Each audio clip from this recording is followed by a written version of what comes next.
Dr. Sarah Chen looked out the observation window of the research ship Harmony's Light and smiled. The blue and purple gases of the Kepler Nebula swirled like paint in water, beautiful beyond words. She had been studying space for 15 years, but sights like this still took her breath away. "Sarah, come look at this data," called her friend Zefka, one of the Zilani scientists on the crew. His crystal-like body caught the light from the nebula and threw rainbow patterns across the lab walls. The Zilani were strange to look at but wonderful to work with. They thought in mathematics the way humans thought in words.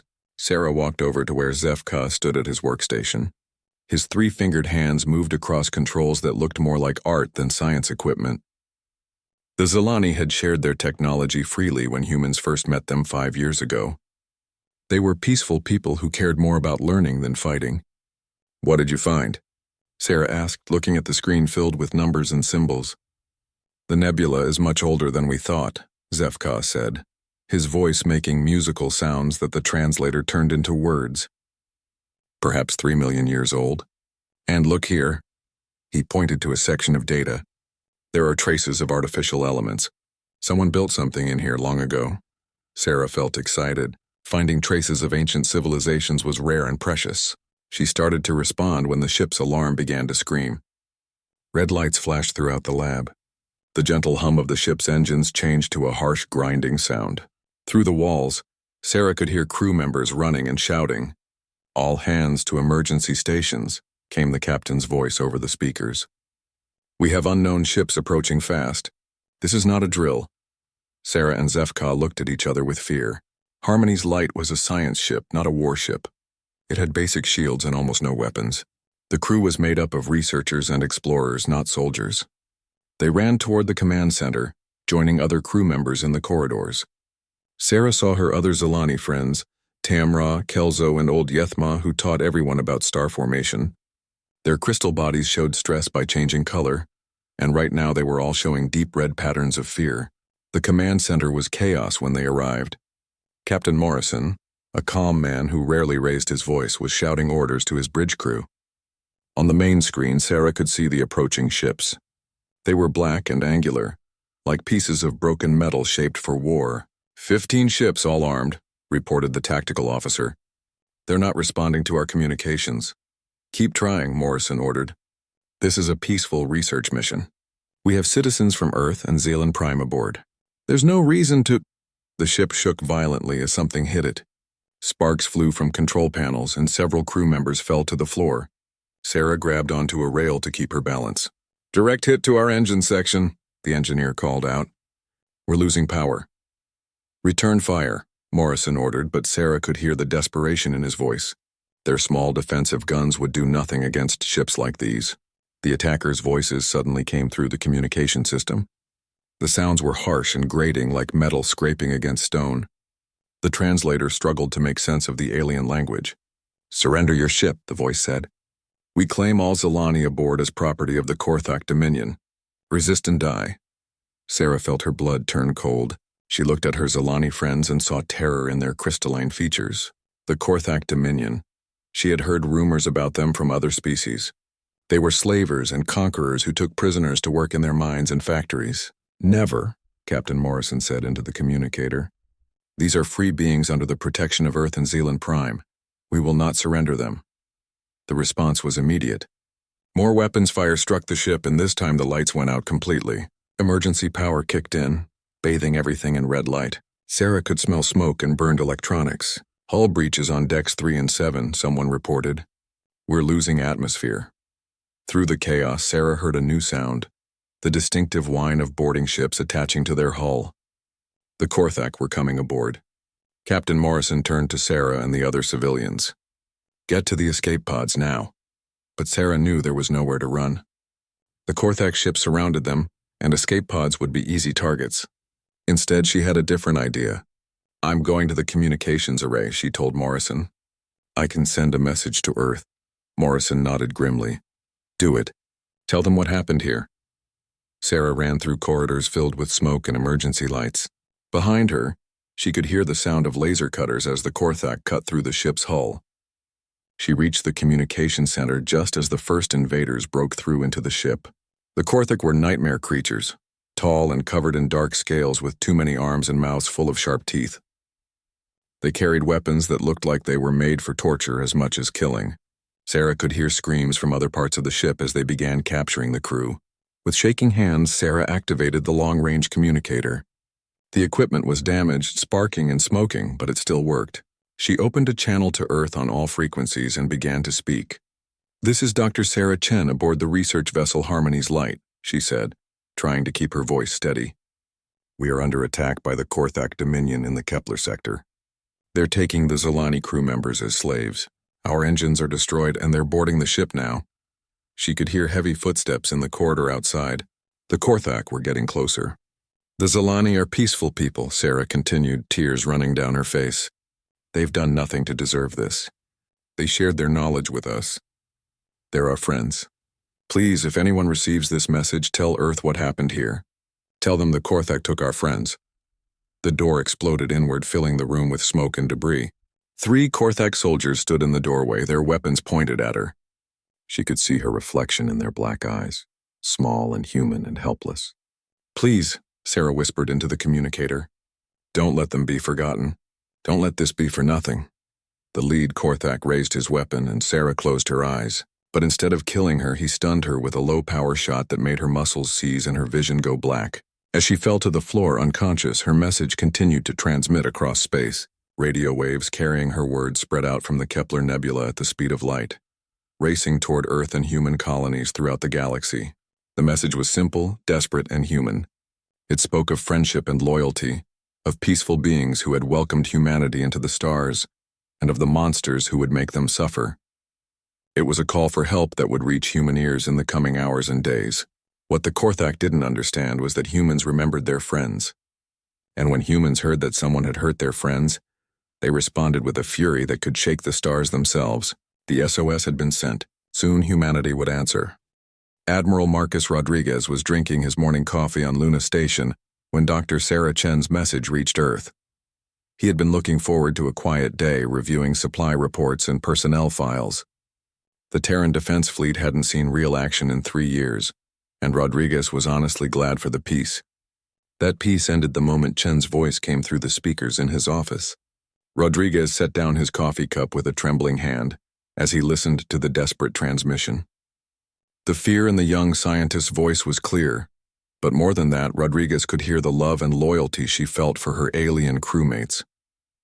The Zolani weren't just research partners to the humans who worked with them. They had become family. When the message ended, Rodriguez stared at his desk for several long seconds. Then he activated his communication system and began making calls. "This is Admiral Rodriguez," he said to his fleet commanders. "I'm sending you a priority message we just received from the Kepler sector. Listen to it. Then tell me how fast you can get your ships ready for combat operations." Within an hour, Rodriguez's office was filled with officers. Captain Jackson from the battleship Terra's Pride, Commander Liu from the Destroyer Squadron, Colonel Martinez from the Marine Corps. They had all listened to Dr. Chen's message, and Rodriguez could see the anger in their faces. "What do we know about these Korthak?" Captain Jackson asked. Lieutenant Hayes, their intelligence officer, pulled up a holographic display. "The Korthak Dominion controls about 40 star systems on the far edge of known space. They're a military society that conquers other species and uses them as slave labor. They're especially interested in species with high intelligence or special abilities, like the Zolani and their mathematical skills," Rodriguez said grimly. "Exactly, sir. The Korthak see the Zolani as valuable property. They probably took them to one of their processing centers where they sort slaves for different types of work." Colonel Martinez leaned forward.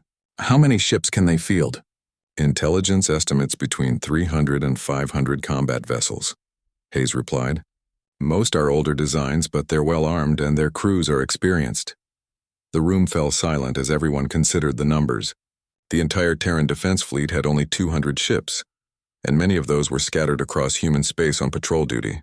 "It doesn't matter," Rodriguez said finally. "They took our people. They took the Zolani, who trusted us to protect them. We're going after them." Captain Jackson looked concerned. "Admiral, I understand the desire to rescue them, but we're talking about going deep into hostile territory against superior numbers." The risk is irrelevant," Rodriguez cut him off. His voice was calm, but there was steel underneath. The Zilani welcomed us when we first reached the stars. They shared their technology, their knowledge, their friendship. They asked for nothing in return except that we explore the universe together. And now someone has taken them as slaves. Rodriguez stood up and walked to the window that looked out at Earth, beautiful and blue below them. "I've served in the fleet for 30 years, he said. "I've fought pirates and raiders and madmen, but I've never fought a war for something that mattered as much as this. These aren't just aliens to us. They're family. And you don't abandon family." The Admiral turned back to his officers. "Send a message to all human colonies and ships. Tell them what happened. Ask for volunteers. And start gathering every combat-capable vessel we can find." Over the next 12 hours, Rodriguez watched in amazement as humanity responded to the call. It wasn't just the military. Civilian ships began volunteering for the rescue mission. Freight haulers offered to carry troops and supplies. Passenger liners converted their guest quarters into medical bays. Mining ships equipped themselves with military-grade shields and weapons. Captain Elena Vasquez was commanding a cargo hauler called the Iron Dream when she heard the news. She had carried supplies to research stations before and had met several Zilani scientists. They were gentle, curious people who asked endless questions about human culture and always remembered to ask about her family. Vasquez didn't hesitate. She loaded her ship with weapons and ammunition instead of cargo and set course for the nearest military base. When her crew asked why she was volunteering for what would certainly be a dangerous mission, she simply said, "They're good people. That's enough." On Mars, the famous mercenary company called the Devil Dogs had a different reaction. Their leader, Colonel Sarah Knox, had fought in dozens of conflicts across human space. She was known for being practical and profit-minded. Her company never took jobs without payment in advance. But when Knox heard Dr. Chen's message, she gathered her soldiers and made an announcement. "Ladies and gentlemen," she said, "we've got a new mission. No pay, no profit, high chance of getting killed. Anyone who wants out can leave now with no shame." Not a single soldier moved. "Good," Knox said with a grin. "Let's go remind the galaxy why you don't mess with humanity's friends." Similar scenes played out across human space. On the agricultural world of New Kansas, farming families sent their sons and daughters to join the fleet. On the research station at Proxima Centauri, scientists worked around the clock to develop new weapons and defensive systems.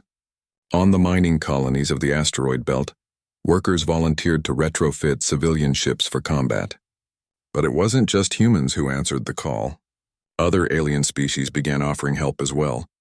The Altarians, who had their own bad experiences with the Korthak, offered to share intelligence about Dominion military tactics. The Vegan Trade Federation provided maps of the region and offered to supply fuel and ammunition. Most surprisingly, several Zilani military vessels appeared at the gathering point near Luna. Rodriguez had forgotten that the peaceful Zilani even had a military, but their sleek crystal ships were armed with weapons that could turn matter into energy. Commander Shetka, the Zilani fleet leader, met with Rodriguez on Luna Station. The alien's crystalline form showed patterns of deep blue and silver. Colors that Rodriguez had learned meant determination and sadness. "Admiral Rodriguez," Shetka said through his translator, "we thank humanity for responding to our people's need. But you should know that this mission may be impossible. The Korthak are numerous and well defended. You risk your entire fleet to save perhaps 50 of our people." Rodriguez looked at the alien commander with respect. "Commander, let me ask you something. If humans were captured and enslaved and you had the chance to save them, what would you do?" Shetka's patterns changed to bright gold, the color of understanding. "We would do exactly what you are doing now." "Then you understand why we can't abandon your people," Rodriguez said. "The risk doesn't matter. The numbers don't matter. What matters is that they called for help and we heard them." As the human fleet gathered, Rodriguez sent one final message to Dr. Chen's last known location. He knew she probably couldn't hear it, but he sent it anyway. "Dr. Chen, this is Admiral Rodriguez of the Terran Defense Fleet. We received your message. We're coming for you and the Zilani. Tell them to hold on a little longer. Tell them that humanity keeps its promises to friends." The message raced across space at light speed, carrying with it the determination of an entire species. Behind it came the largest human fleet ever assembled. 200 military vessels and nearly 500 civilian ships converted for war.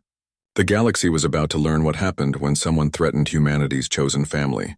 The Korthak had taken prisoners, They were about to discover that they had started a war with a species that would cross the stars themselves to protect their friends. The rescue fleet was coming, and with it came the fury of humanity unleashed. The human fleet arrived at the coordinates where Harmony's light had sent its final message to find nothing but debris and the cold silence of space. Admiral Rodriguez stood on the bridge of his flagship Defiant and stared at the scattered pieces of metal that had once been a ship full of hope and discovery. "Scan everything," he ordered his crew. "I want to know where they went." The humans had brought more than just warships to this dark corner of space. They had brought their greatest advantage, their refusal to give up when someone they cared about was in danger. Science ships worked alongside military vessels, using every sensor and scanner Earth had ever built. Dr. Amanda Foster, a xenobiologist like Sarah Chen, worked frantically at her station aboard the research vessel Discovery. She had met Dr. Chen at several conferences over the years. They had shared stories about their alien friends and their excitement about humanity's place among the stars. "I'm reading traces of Korthak engine emissions," Foster reported to Admiral Rodriguez. "The trail leads toward the Xerion system, about 8 light-years from here." "How old is the trail?" Rodriguez asked. 18 hours, maybe 20. "Sir, if they're taking the prisoners to a processing center, we might still have time." Rodriguez felt a spark of hope, but Lieutenant Hayes quickly dampened it with intelligence reports. "Admiral," Hayes said, "I've been analyzing Korthak behavior patterns. They never take prisoners this deep into our space without preparation. This has to be a trap." Colonel Martinez nodded in agreement. "Sir, Xerion Prime is a fortress world. It's got orbital defense platforms, ground-based weapons, and a garrison of at least 50,000 troops. If they're expecting us, it'll be a slaughter." Rodriguez looked around his bridge at the faces of his crew. They were good people, professional soldiers who had followed him into battle many times. They deserved to know what they were facing. "Let me be clear about something," Rodriguez said. "The Korthak almost certainly know we're coming. They've probably set up the perfect ambush. If we attack Xerion Prime, we'll be flying into superior numbers with no element of surprise." He paused, looking out at the fleet of human ships surrounding them. "But Dr. Chen and the Zelani are somewhere in that system, probably being processed for slavery as we speak. So we're going in anyway. Anyone who wants to withdraw from this mission is free to do so. No shame, no questions asked." Rodriguez waited for someone to leave. No one did. Captain Elena Vasquez, commanding her converted cargo hauler Iron Dream, spoke up over the fleet communication channel. "Admiral, I've got a question. Are we going to save our people or not?" "Yes, we are," Rodriguez replied. "Then stop talking and start flying. They've been prisoners long enough." The human fleet jumped to hyperspace, carrying 700 ships toward almost certain destruction. But as they traveled through the dark between stars, something remarkable happened. The civilians began to organize themselves into combat formations. Cargo haulers practiced attack runs. Mining ships tested their newly installed weapons. Passenger liners ran medical drills. Captain Sarah Knox of the Devil Dogs Mercenary Company was aboard the military transport Razor's Edge with her soldiers. She had fought in enough battles to know that the mission to Xerion Prime was probably suicide. Her troops knew it too. But when one of her sergeants asked if they should prepare for a fighting withdrawal, Knox just laughed. "Sergeant, we're not retreating from this one. Those crystal people shared their math with us so we could build better engines. They taught our kids how to see beauty in equations. They never asked for anything except friendship." She checked her rifle one more time. "Today we show the galaxy what human friendship looks like when someone threatens it." When the fleet arrived at Xerion Prime, they found exactly what they expected: a trap. Korthak ships waited in perfect formation around the planet. Defense platforms charged their weapons. Ground-based missile batteries prepared to fire. The Korthak fleet commander sent a message to the humans. "You are outnumbered 3-1. Surrender now and we will allow some of you to live as slaves alongside your precious Zelani." Admiral Rodriguez's response was simple. "Negative. We're here for our people, and we're taking them home." What happened next became known as the Battle of Xerion Prime, and military historians would study it for generations, not because of any clever tactics or brilliant strategy, but because of the pure, overwhelming fury with which humanity fought when their friends were in danger. The human fleet didn't try to outmaneuver the Korthak or use superior technology. They simply charged straight at them, absorbing devastating casualties and never slowing down. Cargo ships rammed destroyers. Mining vessels used their industrial equipment as weapons. Passenger liners flew straight into fields of fire to drop off marine units. Captain Vasquez's Iron Dream took 17 direct hits from Korthak weapons but kept flying. When her engines failed, she used the ship's momentum to crash directly into a Korthak battleship. The explosion took out both vessels, but Vasquez's sacrifice cleared a path for dozens of other human ships. The Devil Dogs dropped onto Zarian Prime in small shuttles, many of which were shot down before reaching the surface. Colonel Knox led her surviving soldiers through 20 miles of underground tunnels, fighting Korthak guards with nothing but personal weapons and the absolute determination to reach the prison complex. Aboard the Defiant, Admiral Rodriguez watched his fleet tear itself apart against Korthak defenses. He was losing ships faster than he could count, and his crew was looking at him with growing concern. "Admiral," his tactical officer reported, "we've lost 40% of our combat strength. The Korthak are falling back to their secondary defense line." Rodriguez realized something important. The Korthak weren't just defending. They were retreating. Despite their superior numbers and defensive positions, they were actually afraid of the humans. "All ships," Rodriguez broadcast, "they're running. Press the attack. Don't give them time to regroup." The battle turned into a running fight through the Zarion system. Human ships, many of them damaged and barely functioning, chased fleeing Korthak vessels toward the planet. Some of the human civilian ships were held together by nothing but determination and emergency repairs, but they kept fighting. Dr. Foster, aboard the research ship Discovery, found herself commanding a gun battery when the regular crew was wounded. She had never fired a weapon in anger before, but when she saw Korthak fighters attacking a transport full of human Marines, she didn't hesitate. "This is for Dr. Chen," she whispered as she pressed the firing button. The human fleet finally broke through the Korthak defenses and reached Zarian Prime's surface. What they found there would change everything. The processing center wasn't just a slave camp.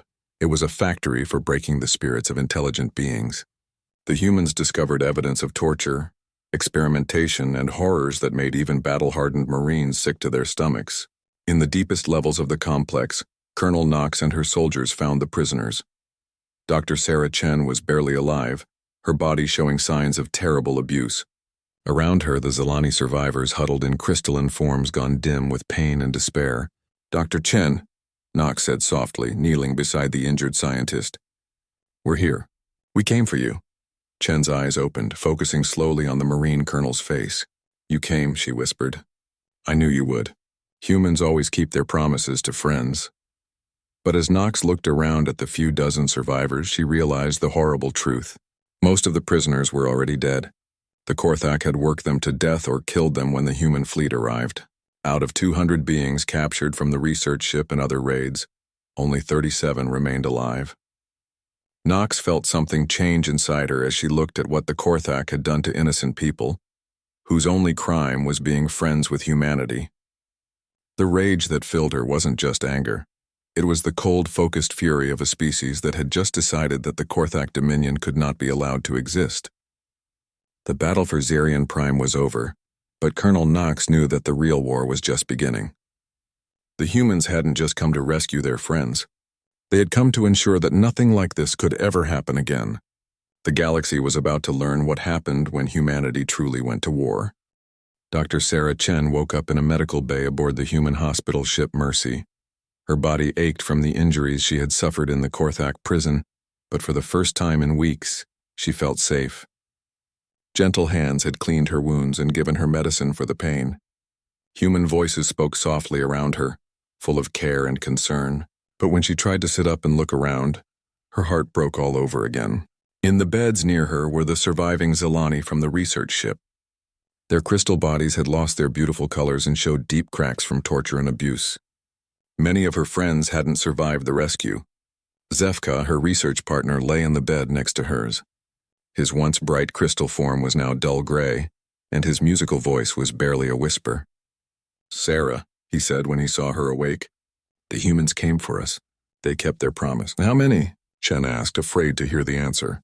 37 survivors from our ship, 40 others from different raids. The Korthak killed the rest when your people attacked." Chen closed her eyes and felt tears run down her face. Over 200 beings had been captured and only 77 remained alive. The Korthak had murdered her friends out of spite when they realized they were going to lose. Admiral Rodriguez visited the medical bay later that day.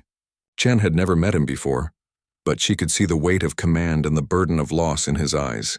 He had led 700 ships to Xerion Prime and lost over 300 of them, saving less than 80 prisoners. "Dr. Chen," Rodriguez said, sitting beside her bed. "I'm sorry we didn't get there sooner." Chen reached out and took the Admiral's hand. "You came across the galaxy to save us. You fought an impossible battle against superior numbers. Don't apologize for saving our lives." Rodriguez looked around at the wounded Zelani, his expression growing darker. "Dr. Chen, I need to ask you about what you saw in that prison. We found evidence of other facilities like it. The Korthak have been taking prisoners from dozens of species." Chen shuddered as she remembered the horrors she had witnessed. "They don't just want slaves, Admiral. They enjoy causing pain. They take pleasure in breaking intelligent beings. I saw them torture Zelani children just to make their parents work faster." The Admiral's jaw tightened. "How many facilities?" I overheard the guards talking. "At least 50 processing centers across Korthak space. Hundreds of thousands of slaves. Maybe millions." Rodriguez stood up and Chen could see something change in his expression. The careful, measured look of a military commander was replaced by something colder and more dangerous. "Dr. Chen, I want you to know that what happened to you and your friends will never happen again. The Korthak Dominion has made the worst mistake in their history. They've shown us what they really are, and we're going to respond accordingly." Over the following days, as Chen recovered from her injuries, she watched news feeds from across human space and couldn't believe what she was seeing. The rescue of Xerion Prime had been just the beginning. Humanity was mobilizing for something the galaxy had never seen before: total war. It started with Admiral Rodriguez's declaration to the Galactic Council. Standing before representatives of dozens of species, he made a simple statement that would echo through history. "The Korthak Dominion has declared war on our friends, our values, and our humanity itself. They have tortured and murdered beings whose only crime was trusting us to protect them. This cannot stand. We will show them what happens when humans truly go to war." What followed wasn't a normal military campaign with limited objectives and political goals. Humanity had decided that the Korthak Dominion simply could not be allowed to exist. Every human colony, every corporation, every family began contributing to the war effort. Captain Elena Vasquez had died when her ship crashed into the Korthak battleship at Xerion Prime, but her sacrifice had inspired thousands of other civilians to join the fight. Her crew, who had survived the crash, were now training other cargo hauler teams to convert their ships for combat operations. The Devil Dogs mercenary company had taken heavy casualties rescuing the prisoners, but Colonel Knox had survived. She was now leading a special unit dedicated to liberating slave camps across Korthak space. She had stopped accepting payment for her work entirely. This was personal now. But it was the industrial might of humanity that truly shocked the galaxy. Within weeks, human factories that had been producing farming equipment were making tanks. Shipyards that built passenger liners started turning out destroyers. Research stations focused all their efforts on developing new weapons and defensive systems. Dr. Amanda Foster, who had helped track the Korthak fleet to Xerion Prime, was now working with military engineers to design weapons specifically meant to disable slave ships without harming the prisoners inside.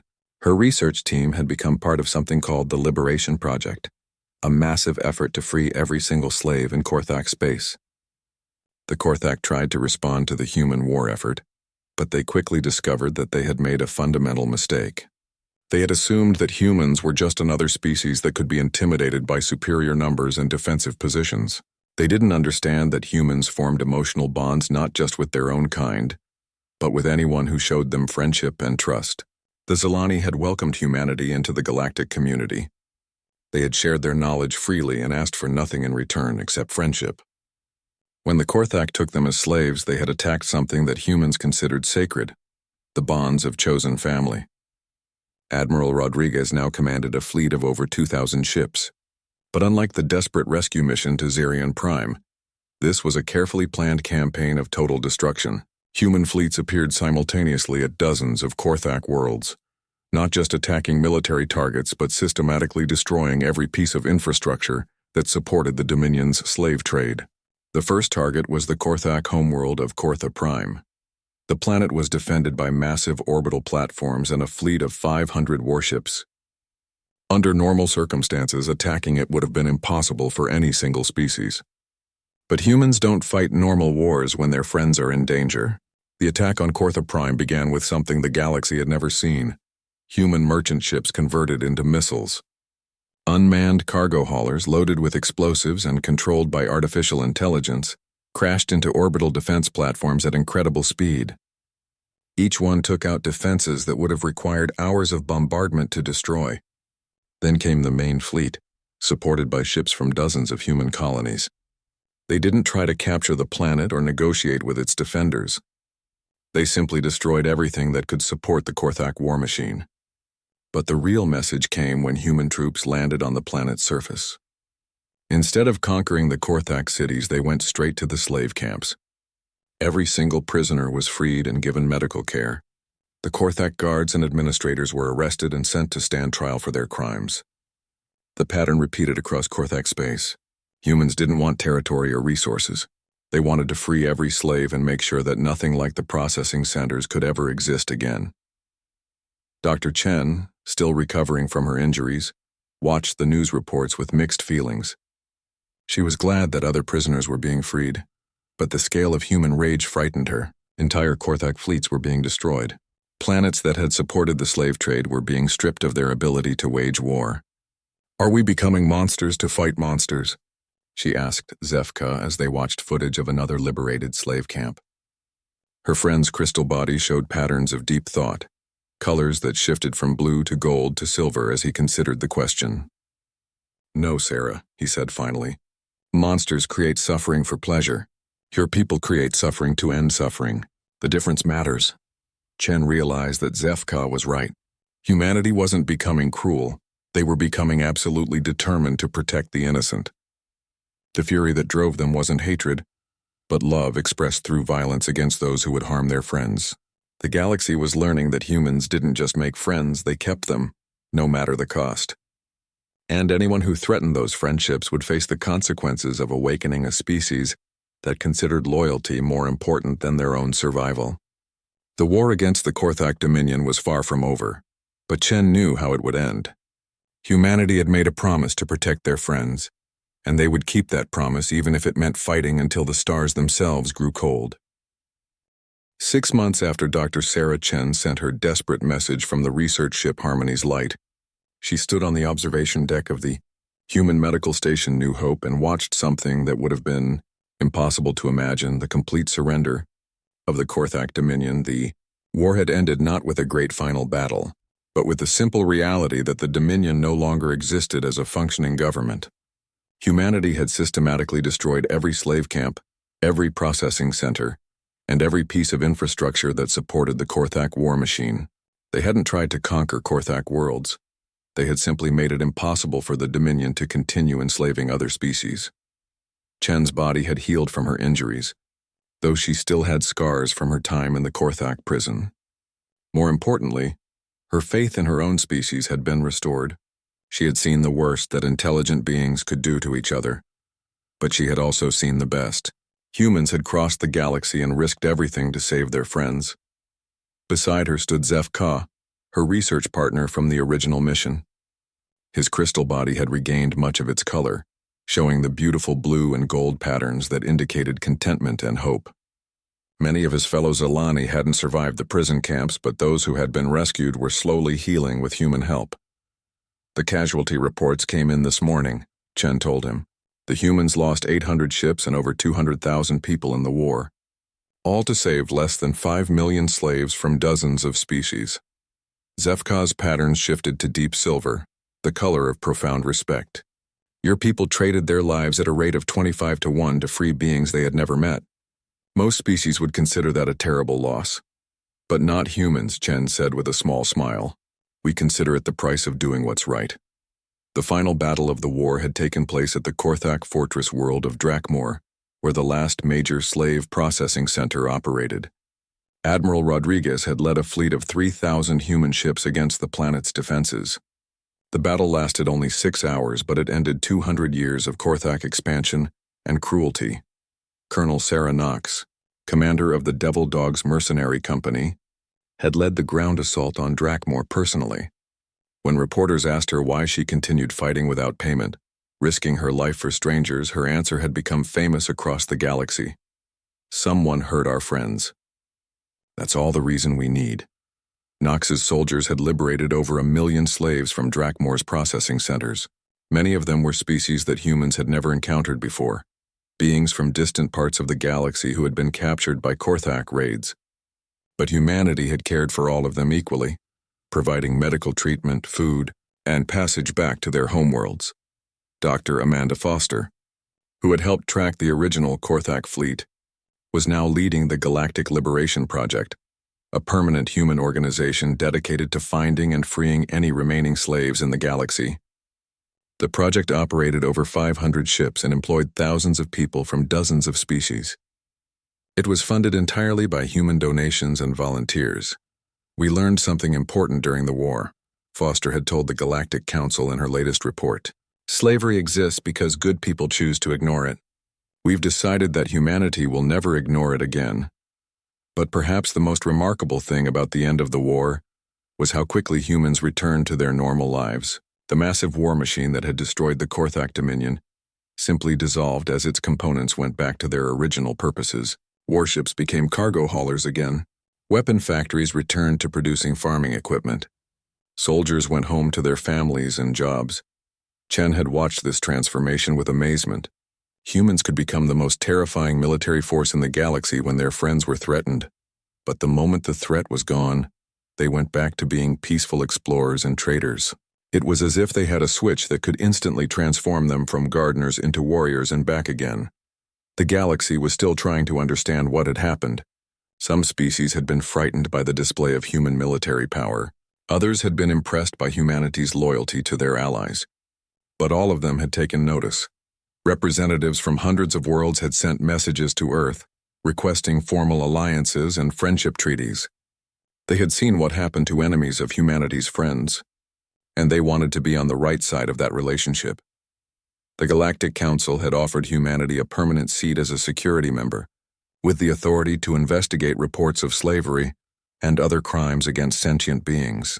Admiral Rodriguez had accepted the position on behalf of Earth, but his first official act was to include representatives from every species that had been liberated from Korthak camps. This isn't about human power, Rodriguez had said in his acceptance speech. This is about making sure that no one ever again suffers what Dr. Chen and the Zilani suffered. We're not here to rule the galaxy. We're here to protect it.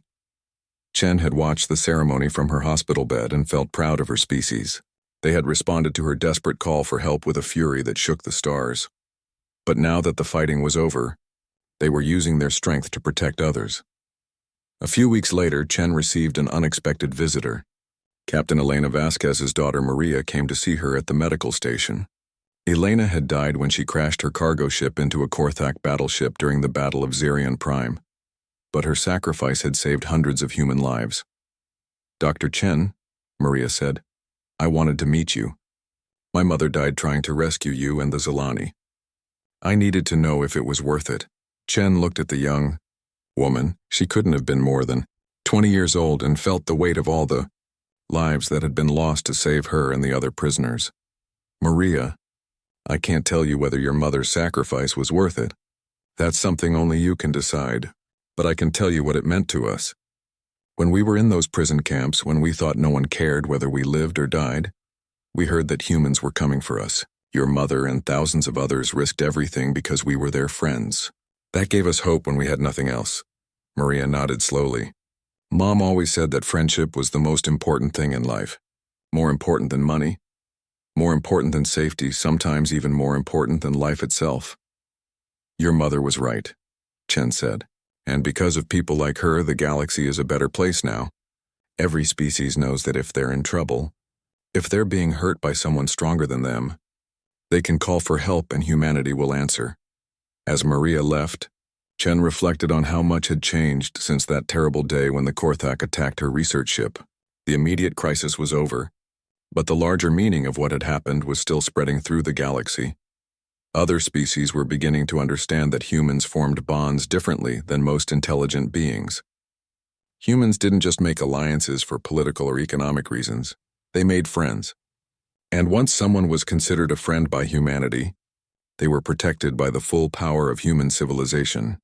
Zefka joined Chen on the observation deck as she watched ships from dozens of worlds docking at the medical station. Many of them were bringing supplies and medical personnel to help care for liberated slaves. Others were carrying representatives who wanted to meet with human officials and discuss cooperation agreements. Sarah, Zefka said, the Galactic Council has approved funding for a new research station. They want to name it Harmony's Light in memory of our original mission. They've asked if you would consider leading the project. Chen smiled as she thought about her old ship and the friends who had died aboard it. The original Harmony's Light had been destroyed, but its mission of bringing species together in friendship and discovery could continue. What would we be researching? She asked. Everything, Zefka replied, his crystal form showing patterns of excitement. The Council wants to create the largest collaborative research effort in galactic history.